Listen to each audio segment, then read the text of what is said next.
Hello friends, welcome back to our channel. కేంద్ర ప్రభుత్వం మరో కొత్త స్కీమ్ను తీసుకొచ్చేందుకు రెడీ అవుతోంది.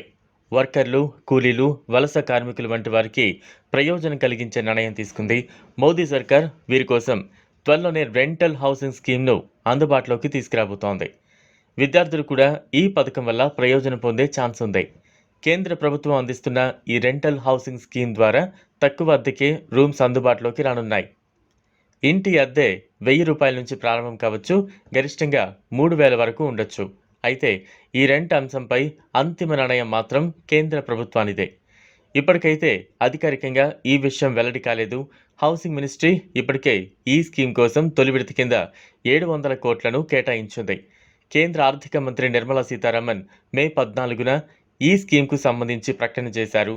యూపీఏ ప్రభుత్వం కూడా Rajiv Awas Yojana, Jawaharlal Nehru national urban renewal mission అనే 2 స్కీమ్స్ను అందించింది. వీటి స్థానంలో కొత్త స్కీమ్ను తీసుకురావాలని ప్రస్తుత ప్రభుత్వం యోచిస్తోంది. నివేదిక ప్రకారం రూరల్ రెంట్ స్కీమ్కు సంబంధించి కేబినెట్ నోట్ కూడా రెడీ అయింది. దీనికి హౌసింగ్ మినిస్ట్రీ ఆమోదం కూడా తెలిపింది. అయితే ఇప్పుడు ఇది కేబినెట్ ఆమోదం కోసం పెండింగ్లో ఉంది.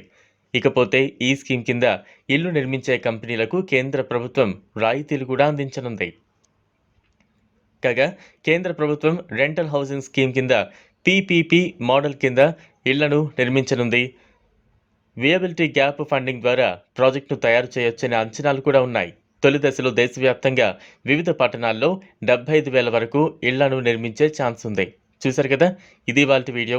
ఈ వీడియో కనుక మీకు నచ్చినట్లయితే లైక్ చేయండి, షేర్ చేయండి, ఛానల్ను సబ్స్క్రైబ్ చేసుకోండి. Thanks for watching.